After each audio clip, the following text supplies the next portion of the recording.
여태전 교수 자리하셨습니다. 교수님 안녕하세요. 예, 반갑습니다. 네. 교수님께서 지금 몸담고 계신 곳이 건신대학원 대학교 대한교육학과입니다. 네네. 네, 소개 좀 부탁드릴게요. 예, 건신 대학원대학교 대한교육학과는 네. 대전시 중구 음. 어, 용두동에 네. 오룡역 근처에 있습니다. 네. 우리나라 중심지에 있는 대한학교인데요. 대한교육학과는 대학원대학교 대한교육학과는 전국에서 유일하게 우리 학교뿐입니다. 예, 오. 그래서 생긴 지 한 10년 됐습니다. 네. 그렇군요. 네. 뭐 석박사 과정을 네, 운영하고 예, 계신가요? 석사, 박사 과정 대한교육학과를 운영하고 있습니다. 네, 알겠습니다. 뭐 여러 가지 학과도 좀 있죠. 뭐, 예, 예. 네. 그 신화학과도 음. 중심으로 되어 있고요. 그다음 일반 학과는 문화예술치료학과, 또 그 복지학과, 사회복지학과, 또 미용치료학과, 그 일반 학과도 5개나 됩니다. 상담심리학과도 있고. 그렇군요. 예, 예. 앞서 대한교육의 전문가라고 소개를 드렸는데요. 네네. 아직 대한교육에 대해서는 좀 생소하게 느끼시는 분들이 많이 있어요. 네네. 대한교육은 한번 정리를 해보면 네. 공교육, 제도권 교육의 문제와 한계를 보완하기 위한 교육이다. 뭐 이렇게 정리를 해도 되겠습니까? 네, 뭐 흔히 대한교육, 대한학교 그러면 대부분 사람들은 학교 부적응 또는 문제아라는 말을 먼저 좀 떠올리죠. 근데 공교육은 잘하고 있는데 거기에 적응하지 못한 아이들이 가는 학교를 대한학교라 그러고 또 거기에 모인 아이들은 문제아다라고 아이들이라고 그렇게 낙인 찍는 경우가 많은데요. 하지만 우리가 생각하는 이런 대한교육은 그런 관점에서 좀 뛰어넘습니다. 네. 그래서 교육이 그러니까 이런 관점은 참 오해와 편견이라고 생각합니다. 네. 그래서 대한교육은 그 이상의 가치와 철학을 담고 있습니다. 쉽게 이야기하면 대한교육은 행복학교, 꿈의 학교, 삶의 학교를 지향하는 교육입니다. 네. 좀 더 구체적으로 말씀드리면 한국 사회에서 대한교육은 입시주 경쟁 중심 교육의 한계를 좀 뛰어넘고 개개인의 삶을 있는 그대로 바라보면서 단 한 명의 아이도 배움에서 소외되지 않게 하는 교육을 대한교육이라고 합니다. 네. 그래서 우리 건신대학원대학교 대한교육학과는 교육의 본질이 무엇인가를 근본적으로 다시 묻고 또 끊임없이 미래의 새로운 대안 찾기 공부를 하고 있습니다. 네. 미래의 새로운 대안 찾기에 대한 공부다. 네네. 그런 말씀인데요. 뭐 여러 가지 의미가 있지만 또 미세한 차이긴 할 것 같은데요. 대한교육은 공교육의 보완이 맞습니까? 아니면 공교육의 대체입니까? 네, 대한교육은 공교육 체제를 부인하는 것이 아니라 끊임없이 공교육 체제를 비판하면서요. 비판적 사고를 기르는 그런 교육이죠. 네. 대한교육은 지나친 경쟁 이데올로기에 갇힌 우리나라 공교육 체제의 구조적 모순을 비판하면서 공교육이 더 건강하고 행복한 교육 체제로 거듭나도록 견인하고 있다고 볼 수 있습니다. 네. 말씀하신 것처럼 공교육 체제를 부인하는 건 아니죠. 예, 부인하는 건 아니죠. 그래서 대한교육은 어떤 면에서 공교육의 대체제 보완제라는 그런 개념보다도 공교육 체제를 미래 교육으로 견인하고 나가는 선도제 역할을 하고 있다고 그렇게 얘기할 수 있겠습니다. 네, 알겠습니다. 네, 국내에서는요, 1997년에 설립된 간디 학교가 대한학교의 대표적인 모델인데 조금 더 이해를 돕기 위해서 일반 학교와 대한학교의 가장 큰 차이는 무엇입니까? 네, 한국에서 대한교육 운동은 1995년 전으로 보고 있습니다. 그렇게 보면 한 30년이 다 돼가고 있죠. 처음에는 공교육 체제 바깥에서 방과 후 학교나 또 여름 방학, 겨울 방학을 운영하는 그런 캠프형 대한학교로 운영되다가요. 네. 1997년 말씀처럼 경남 산청에서 최초로 전일제 대한학교가 문을 열었습니다. 전일제 대한학교. 네네. 그래서 일반 학교와 대한학교의 가장 큰 차이점은 간단히 이야기하면 일반 학교가 성공 중심 패러다임에 갇혀 있다면 대한학교는 행복 중심 패러다임으로 열려있는 학교를 지향하고 있다는 겁니다.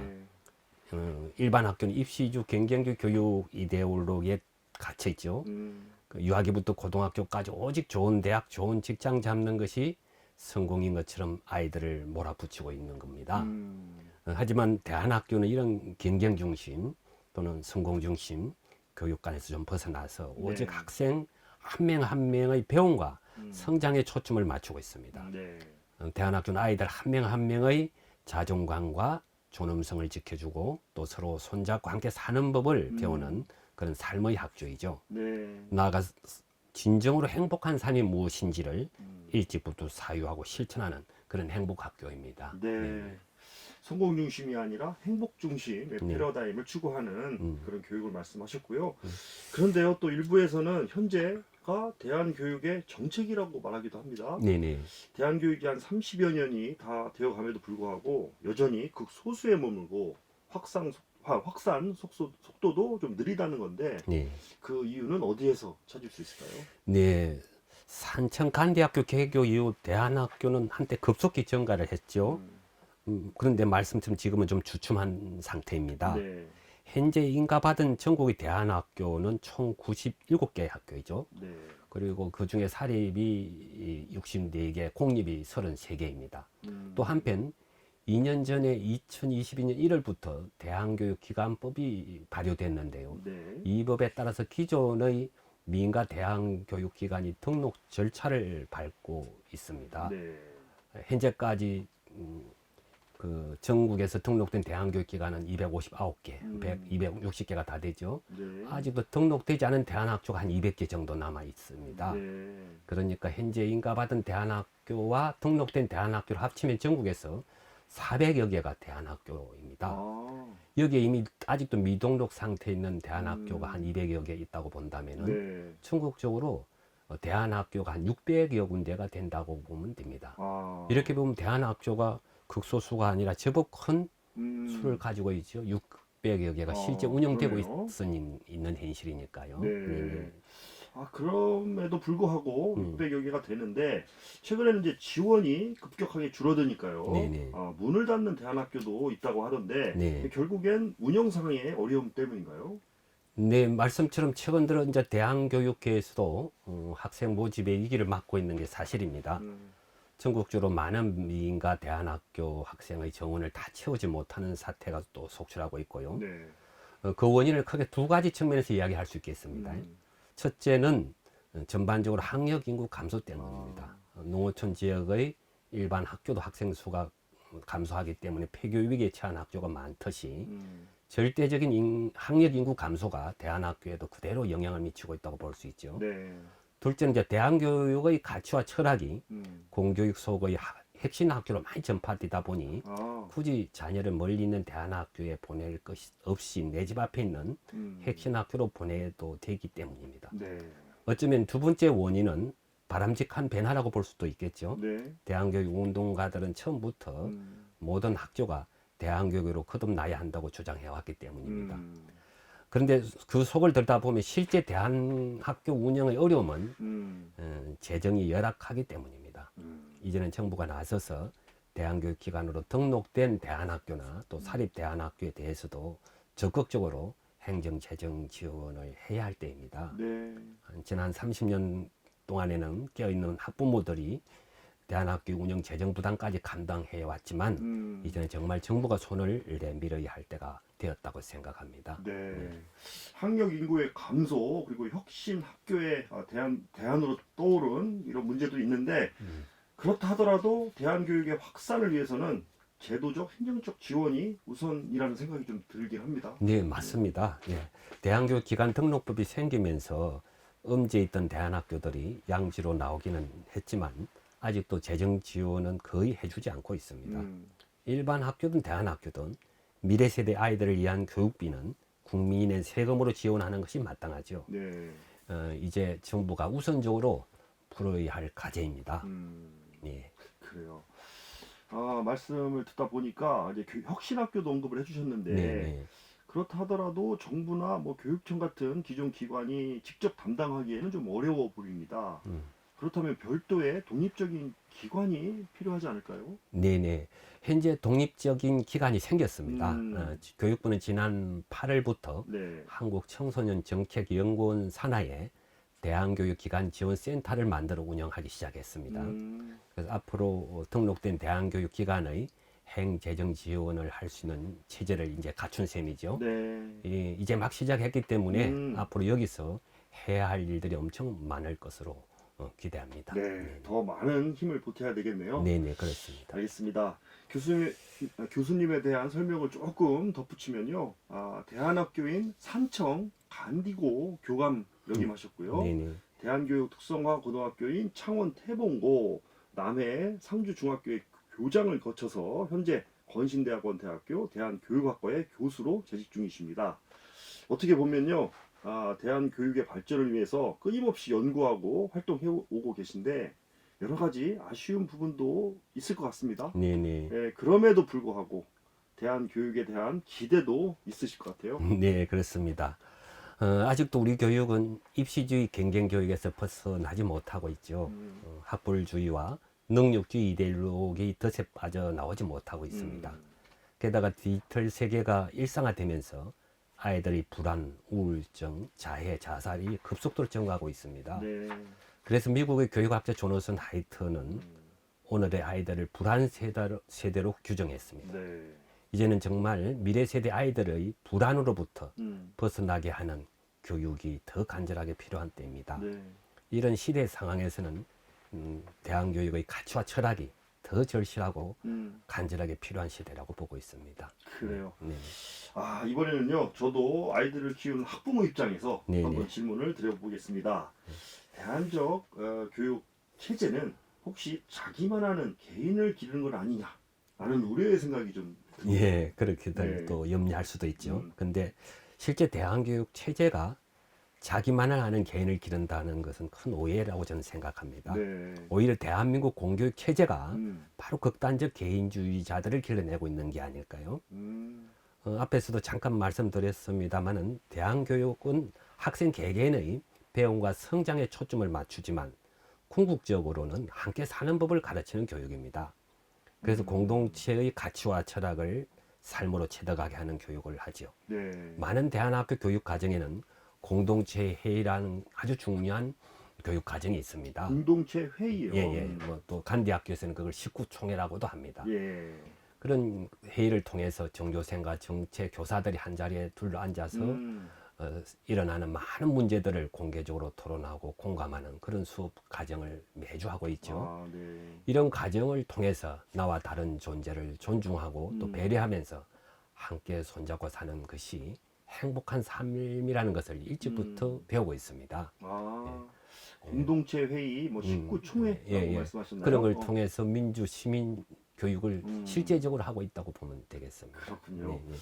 또 한 가지에 대한 의문은요. 네. 학생의 잠재력을 뭐 발견하고 더 나은 삶의 행복을 추구하는 것도 중요한데요. 그렇지만 사회는 여전히 그대로인데 이거 어떻게 할 것이냐라는 의문도 듭니다. 그렇죠. 대한학교에서 함께 사는 법을 배워서 세상에 나가 보니 네. 사회는 여전히 그대로인데 네. 어떻게 할 것이냐.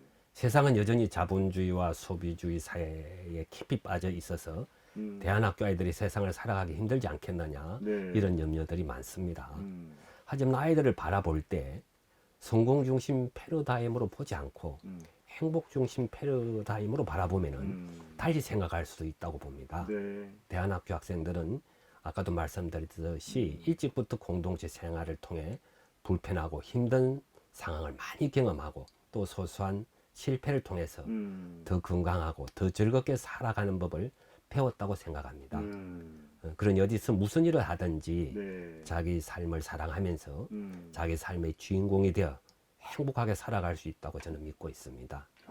그래요. 역시 이제 성공 중심에서 행복 중심으로 네. 패러다임을 좀 바꾸는 네. 공동체 생활이 네네. 중요하다. 네네.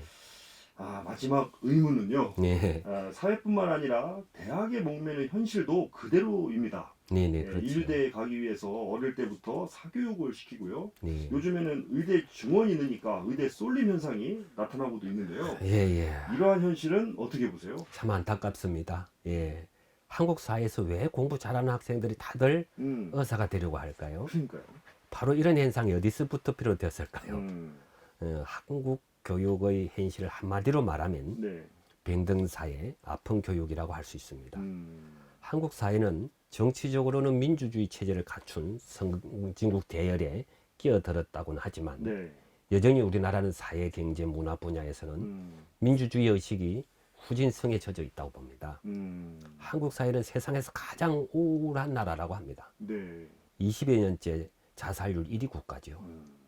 그러다 보니 청년들은 결혼을 미루고 결혼했다 해도 아이들을 갖지 않으려고 하고 출산율도 심각하게 떨어지고 있습니다. 네.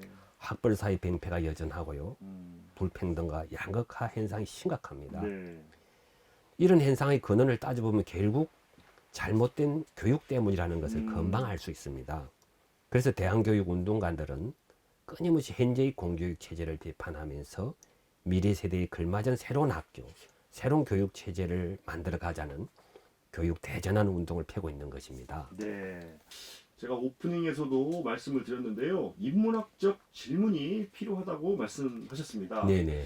아, 나는 누구인가? 어떻게 살 것인가? 네네. 또 어떻게 죽을 것인가? 네. 이 질문은 교육 현장에서 끊임없이 해야 한다고 말씀하셨는데 네네. 조금 더 구체적으로 얘기를 들어보고 싶습니다. 네, 저는 대안교육 현장에 있으면서 아이들을 만날 때 아이들이 꿈을 일깨고 감성을 일깨우면서 행복해지는 교육으로 가야 한다고 끊임없이 주장을 하면서 네. 그 중에서도 인문학적인 소양과 상상력 길러주는 교육이 우리 교육의 미래가 되어야 된다.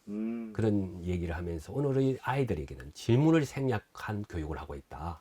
일반 학교는 질문을 못하게 하고 있죠. 질문이 필요 없는 오지선단의 문제지에 아이들을 갇혀버리거든요. 그런데 대안학교 아이들은 끊임없이 나는 누구인지, 어떻게 살 것인지, 어떻게 죽을 것인지에 대한 인문학적인 질문을 끊임없이 반복하게 하고 있더라고요. 네. 그게 곧 일반 학교와 대안학교의 차이라고 봅니다. 질문할 수 있는 아이를 만들어야 된다. 질문할 수 있는 아이. 그렇게 어떻게 살 것인지를 끊임없이 물어야 된다. 그게 인문학의 핵심 질문이거든요. 그래서 그 나는 누구인지, 어떻게 살 것인지, 어떻게 죽을 것인지가 인문학적 소양을 기르는 세 가지 질문이다. 저는 그렇게 늘 주장을 하고 그렇군요. 있습니다. 예, 좀 외람된 질문일 수도 있는데요. 네네. 우리 교수님 자제분들은 네. 이 대안교육의 네. 방향으로 네. 교육을 시키셨습니까? 아이들이 이제 다 커서 결혼한 아이도 있고 했습니다만은 네. 그게 늘 제가 받는 질문 중에 또 한 꼭지인데 네. 제가 워낙에 일찍부터 대안교육판에 뛰어들어서 워낙에 뭐라 그럴까요? 바쁘게 살고 그 속에서 빠져 살다 보니 아이들이 대안교육판에는 정말 들어오지를 못했습니다. 아빠가 너무 힘들고 바쁘게 사는 모습이 그렇군요. 자녀들이 볼 때는 좀 보기가 안타까웠던가 봐요. 그래 아이들 둘은 다 그냥 일반 집에서 가까운 일반 학교를 다녔습니다. 그렇군요. 네. 아니 제가 이제 좀 찾아봤는데요. 네. 광주의 대안학교인 네네. 지혜학교에서는 2017년도에 네네. 수능 만점자도 나왔더라고요. 그렇죠. 음. 그러니까 대안학교 다니는 아이들이 입시중 경쟁교육을 뛰어넘어서 새로운 패러다임으로 공부를 한다고는 하지만은 그렇다고 지적인 공부나 그런 공부를 안 하는 건 등한시하는 게 아니건 거죠.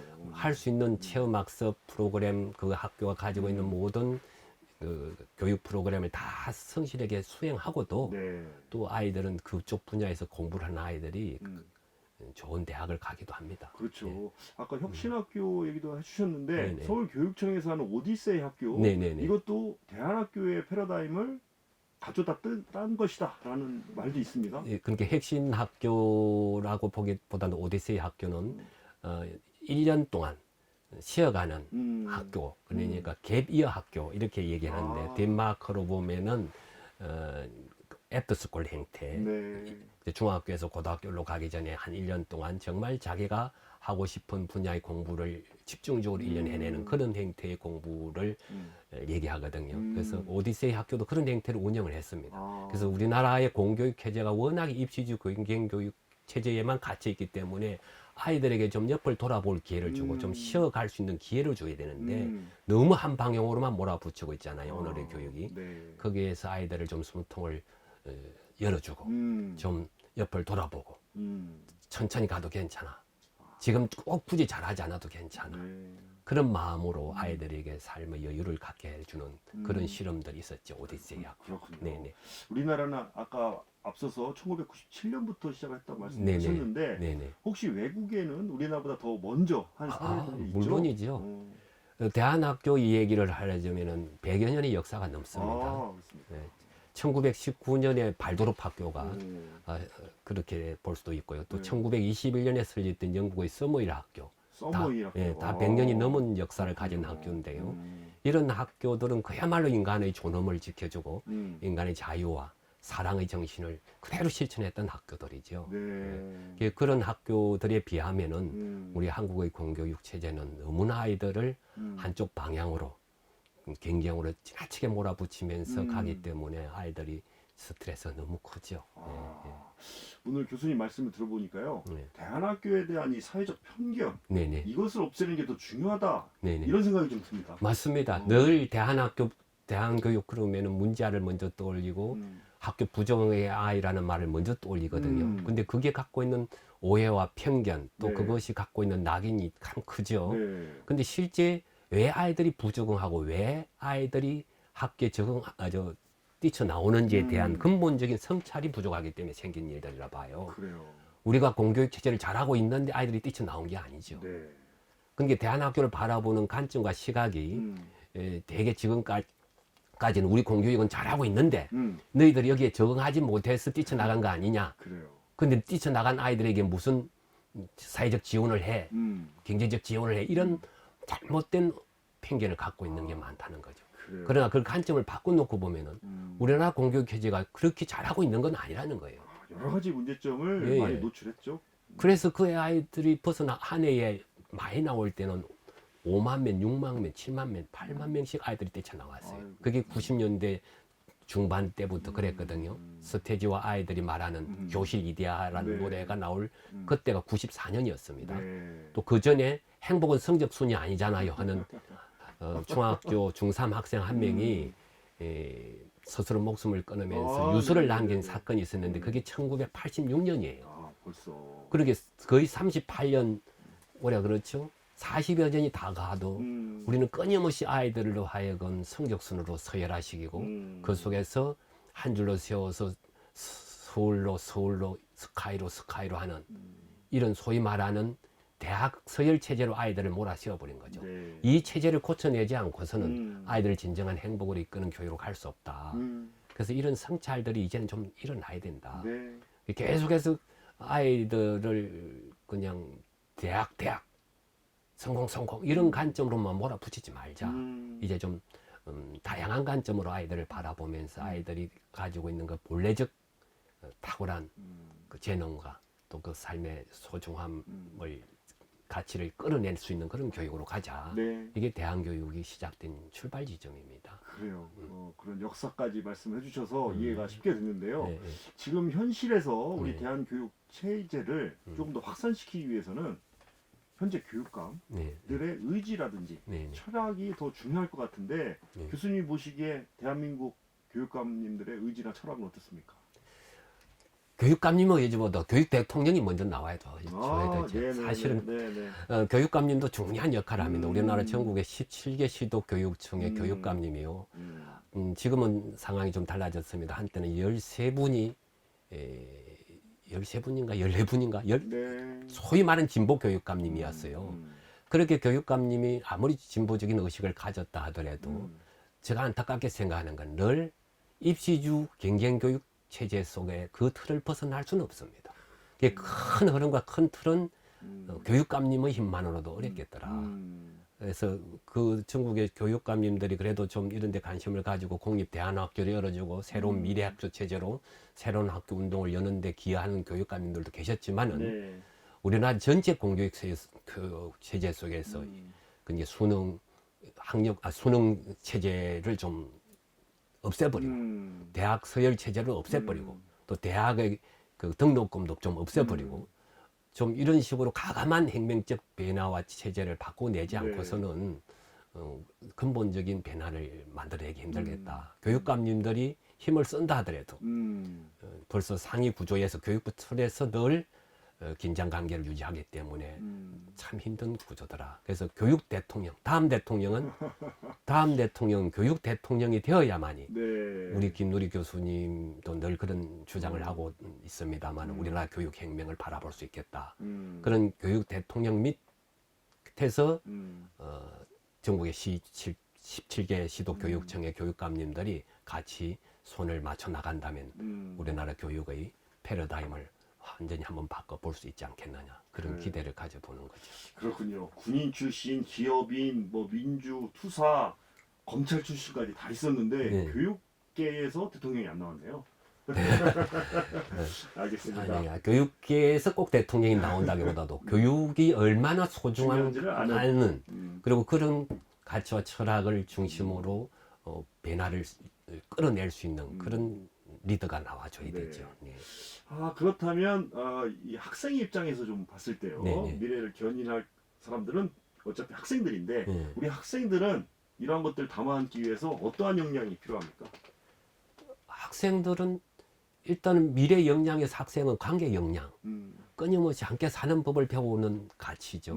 그런 역량을 기르는 것이 미래의 학생들에게 가장 중요한 가치로 지금 얘기하고 있습니다. 그러면서 스스로 어떤 자리, 어떤 위치에서든 자기 스스로를 사랑하면서 자기의 자존감을 지켜내면서 그러면서 자기 삶의 주인공은 곧 자기 자신이라는 그런 깨달음을 가지고 당당하게 살아가는 아이들. 네. 그게 우리가 대안교육판에서 늘 아이들에게 길러주고 싶은 인간상이죠. 내 삶은 내가 주인이다. 그래요. 이리저리 비교 평가해가면서 너를 괴롭히지 마라. 너는 너다. 그런 자신감과 당당함으로 야성을 기르는 거예요. 네. 다 가는 대로 따라갈 이유도 없다. 너 스스로 내가 진심으로 너를 사랑할 수 있고 내 가슴을 이끄는 대로 살 수 있는 그런 교육이 진정한 의미에서 교육의 궁극적인 목적이 아니겠느냐 이렇게 보는 겁니다. 알겠습니다. 교수님과 대화를 나누다 보니까요 시간이 어떻게 갔는지도 모르겠습니다. 이제 마무리를 해야 될 시간인데요. 건신대학원 대학교 대한교육학과가 생긴 지 벌써 10년이 됐습니다. 네네. 현재 신입생 모집이 한창 진행 중인 걸로 알고 있는데요. 네네. 오늘 말씀을 나눈 교육의 본질, 더 나은 미래 교육에 대한 고민을 이어가고 싶은 분들이 계시다면 어떻게 문을 두드리면 되겠습니까? 예, 지금 건신대학원 대학교는 지금 신입생 모집 중에 있죠. 예, 주로 석사, 박사 과정 학생들이 지나가는 대학원 대학교인데요. 네. 12월 6일까지 오. 1차 전형이 있고요. 네. 그다음 또 그게 끝나고 나면 2차 전형도 있습니다만은 어찌됐든 학교 홈페이지를 접속해 보면 신입생 모집에 대한 자세한 안내를 해놓고 있습니다. 네. 특히 우리 건신대학원 대학교 대한교육학과는 이제 12년째 넘어서다 보니까 전국적으로 많이 알려졌어요. 네. 그러다 보니까 전국에 있는 공교육 교사, 초, 중, 고등학교, 유치원에 있는 공교육 교사나 또 인가, 민가 학교에 계시는 대안학교 교사, 또 농어촌 유학센터나 마을교육 공동체에서 활동하는 학동가, 또 학부모나 일반 시민들도 진학을 하고 있습니다. 네. 우리가 이렇게 많은 각기 다른 삶의 경험을 가진 사람들이 모여가지고 서로 삶을 통해서 배우고 또 네. 성찰하면서 함께 성장하는 그런 학문의 길을 추구하고 있죠. 네. 그래서 전국 각지에서 대학원생들이 많이 모이고 있어서 배운 그 자체가 정말 즐겁고 신나는 일이라는 것을 네. 우리가 몸소 실천하고 있습니다. 네. 많이들 지원해 주셨으면 좋겠습니다. 관심 있는 많은 선생님들의 문을 두드려 주시면 고맙겠습니다. 네, 알겠습니다. 꿈과 사랑의 길 함께 여는 내일을 만들어가는 교육이 이루어지기를 기대하겠습니다. 오늘 말씀은 여기까지 듣겠습니다. 감사합니다. 아이고, 감사합니다. 지금까지 건신대학원 대학교 대한교육학과 여태전 교수였습니다. 인터뷰를 준비한 순서 여기까지입니다. 함께해 주신 여러분 고맙습니다.